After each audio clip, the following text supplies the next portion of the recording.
अस्सलाम वालेकुम नाज़रीन ग्रामी, जापान दुनिया का वो मुल्क है जो टेक्नोलॉजी और तरक्की में सबसे आगे माना जाता है। लेकिन 11 मार्च 2011 को कुदरत ने इस मुल्क को एक ऐसा जख्म दिया जो आज तक नहीं भर सका।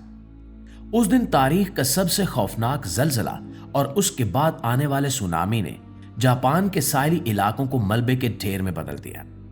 हजारों लोग अपनी जान से हाथ धो बैठे और अरबों डॉलर्स का नुकसान हुआ। इस तबाही के फौरन बाद जापानी हुकूमत और वहां के इंजीनियर्स ने एक ऐसा फैसला किया कि वो मुस्तकबिल में ऐसी तबाही को रोकने के लिए कुछ भी करेंगे। इसी सोच के तहत एक ऐसे मंसूबे का आगाज हुआ जिसे इंसानी तारीख का एक बहुत बड़ा और महंगा तरीन दिफाई मंसूबा कहा जाता है।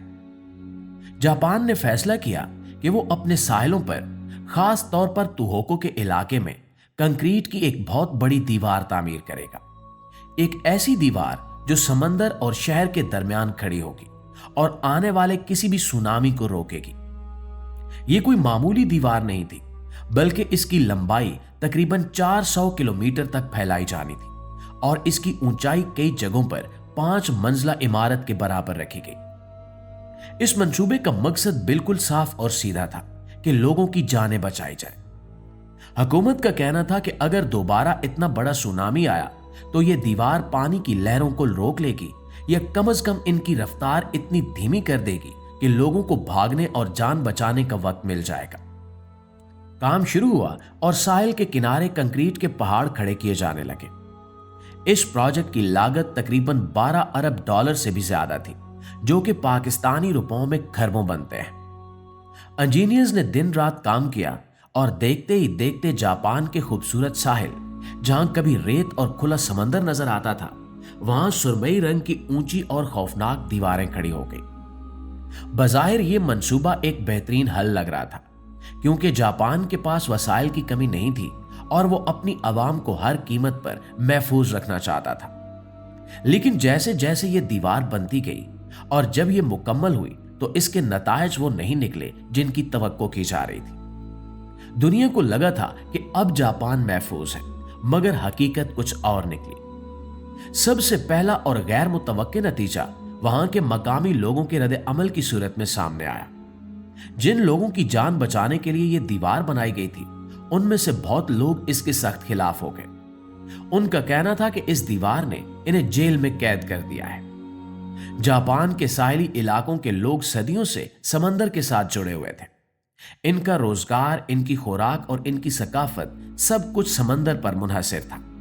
माहीगीर जो पहले अपने घरों से निकलते ही समंदर को देखते थे ताकि मौसम और लहरों का अंदाजा लगा सकें, अब वो कंक्रीट की एक बेजान दीवार को देखने पर मजबूर थे। इनका राब्ता समंदर से कट गया था। लोगों ने शिकायत की कि वो खुद को एक किले या जेल में बंद महसूस करते हैं, जहां हवा का गुजर भी मुश्किल हो चुका है। यह नफ्सियाती असर इतना गहरा था कि बहुत से लोगों ने उन महफूज इलाकों को छोड़कर दूसरे शहरों में मुंतकिल होने को तरजीह दी, क्योंकि इन्हें वो कैद खाना कबूल नहीं था। दूसरा बड़ा मसला झूठे तहफ्फुज का एहसास था।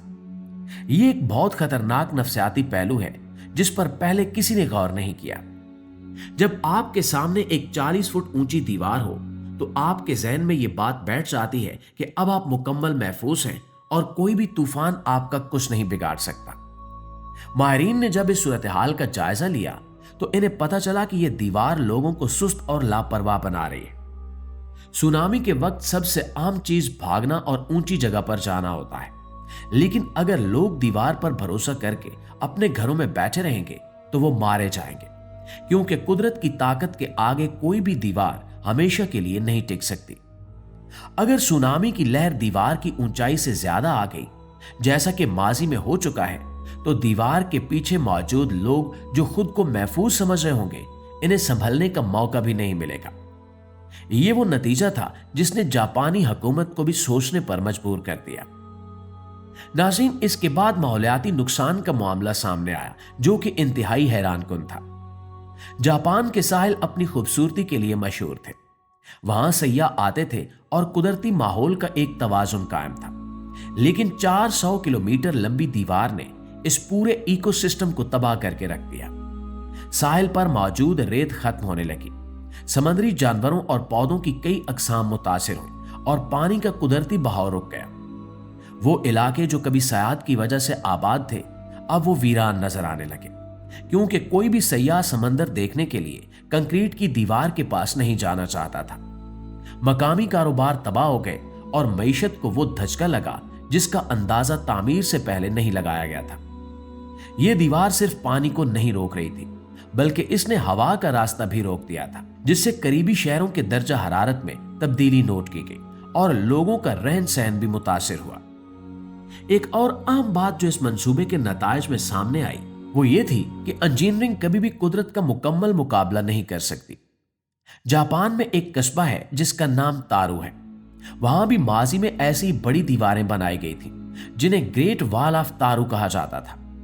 लोग समझते थे कि वो दुनिया की महफूज तरीन जगह पर है, लेकिन 2011 के सुनामी में वो दीवारें ताश के पत्तों की तरह बिखर गईं और पानी शहर में दाखिल हो गया, जिससे भारी जानी नुकसान हुआ।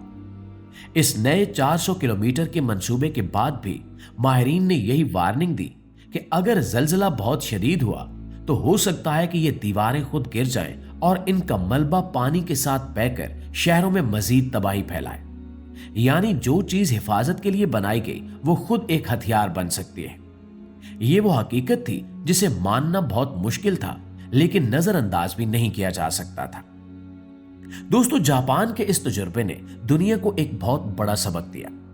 वो सबक यह है कि कुदरत से लड़ने की बजाय इसके साथ हम आंगी पैदा करना ज्यादा जरूरी है। इस दीवार की तामीर के दौरान ही जापान के अंदर एक बड़ी बहस छिड़ गई कि क्या हमें ग्रे इंफ्रास्ट्रक्चर यानी कंक्रीट और सीमेंट पर पैसा लगाना चाहिए या कि ग्रीन इंफ्रास्ट्रक्चर पर। बहुत से माहिरीन ने तजवीज दी कि दीवार बनाने की बजाय साहिलों पर घने जंगलात उगाए जाएं और मिट्टी के ऊंचे टीले बनाए जाएं। यह तरीका ना सिर्फ सस्ता होता बल्कि सुनामी की लहरों की शिद्दत को कम करने में भी मददगार साबित होता और साथ ही माहौल भी तबाह ना होता। लेकिन हुकूमत ने कंक्रीट का रास्ता चुना और अब नतीजा यह है कि अरबों डॉलर्स खर्च करने के बाद भी लोग ना तो मुकम्मल मुतमईन हैं और ना ही मुकम्मल महफूज। दोस्तों, इस पूरे मंजरनामे में एक और दिलचस्प पहलू जापानी मुआशरे का नज्म ज़ब्त भी है। इतनी मुखालफत और तहफ़्फ़ुज़ात के बावजूद जब हुकूमत ने फैसला कर लिया तो तामीर मुकम्मल हुई, लेकिन अब वहां के रिहायशी इस दीवार को अपनी रोजमर्रा जिंदगी का हिस्सा बनाने की कोशिश कर रहे हैं।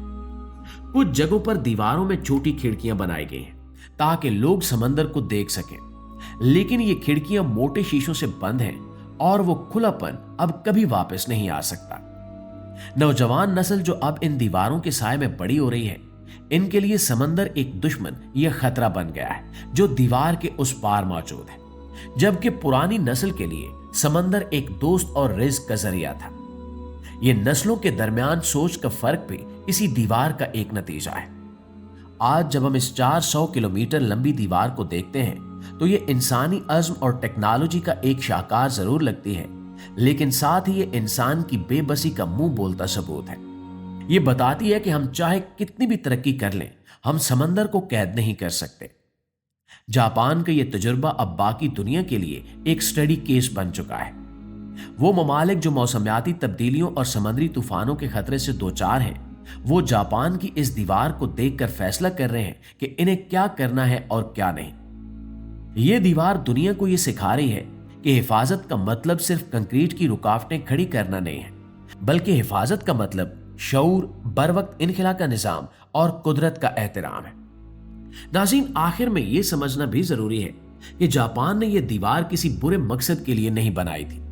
इनकी नीयत अपनी कौम को बचाने की थी, लेकिन बाज औकात अच्छे फैसलों के नताइज वो नहीं निकलते जो हम सोचते हैं। ये दीवार अब भी एक हकीकत बनकर वहां मौजूद है। ये कुछ लोगों को तहफ़्फ़ुज़ का एहसास देती है और कुछ के लिए ये इनकी आज़ादी और फितरत से दूरी का सबब है। लेकिन सबसे बड़ी हकीकत यह है कि अगली बार जब कुदरत अपना गुस्सा दिखाएगी तो यह दीवार किस हद तक कारआमद साबित होगी, इसका जवाब तो सिर्फ वक्त ही दे सकता है। इंसान सिर्फ कोशिश कर सकता है और जापान ने यह कोशिश 400 किलोमीटर लंबी दीवार की सूरत में की, जिसने फायदे से ज्यादा नए सवालात खड़े कर दिए।